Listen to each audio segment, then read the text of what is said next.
हो जाती है। गांव छोड़कर भाई शहर जाना पड़ता है, दिल्ली बम्बई भगना पड़ता है, मुंबई कलकत्ता बंगाल जाना पड़ता है। और भगवान श्री कृष्ण इन सब कैसे पालते हैं, कैसे परिचर्या करते हैं, कैसे निर्वाह करवाते हैं जीवन, मुझे जाकर देखना चाहिए। मैं जाकर देखूं जरा कैसे प्रतिपाल करते हैं। तो नारद जी आए हैं भगवान को गृहस्थाश्रम देखने के लिए। नारद जी जिस महल में जाते हैं ना, वहां भगवान मिलते हैं। कहीं तो स्नान करते हैं भगवान, कहीं पे भगवान पूजा कर रहे हैं,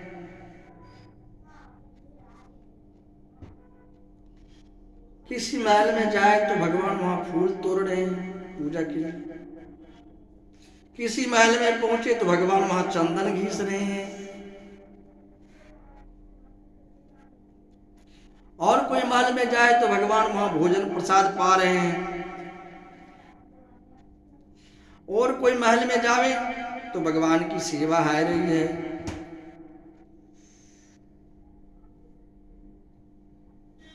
और महल में जाए तो भगवान अपने काम में लगे हैं। जिस भवन में जिस महल में जाए भगवान वहां सब जगह मिल रहे हैं। नारद जी बोले बड़ी अजब गजब की बातें हैं। अरे भगवान जिस महल में जिस रानी के पास नहीं रही वही काम बनाना है नारद जी को। यहाँ तो देखते हैं जिस घर जा रहे वही भगवान, जिस महल में जा रहे वहीं पे भगवान।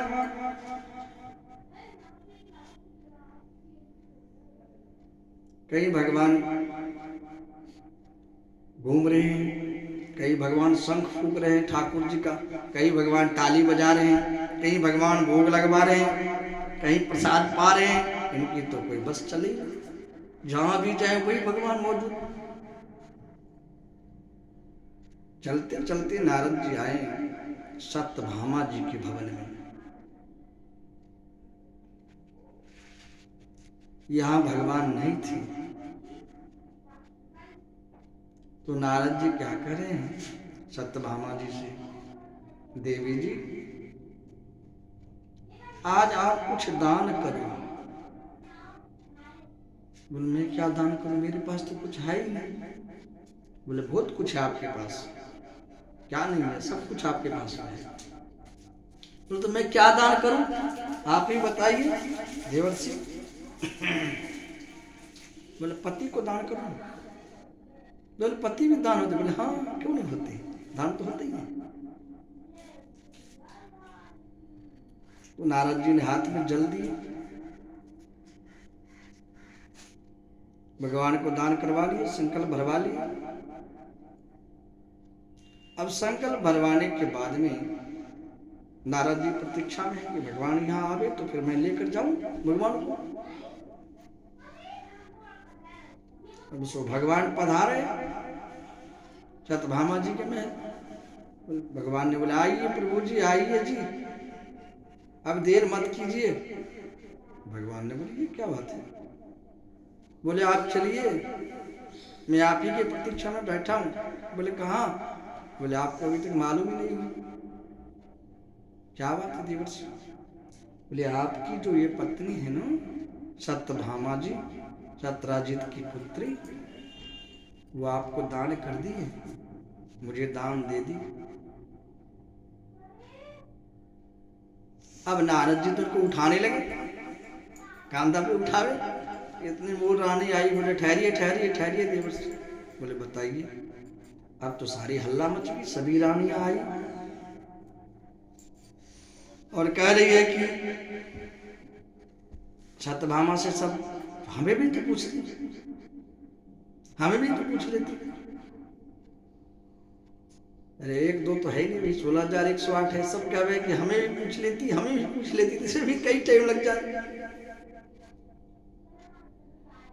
अब सबसे पीछे रुक्मिणी जी आई।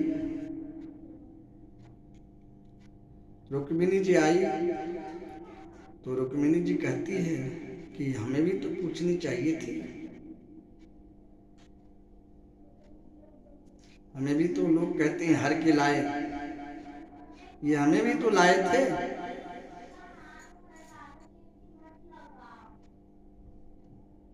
तो हमें पूछ लेनी चाहिए थी।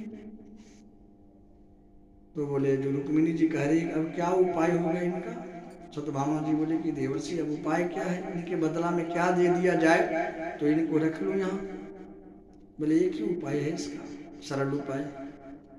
बोले बताओ क्या उपाय है।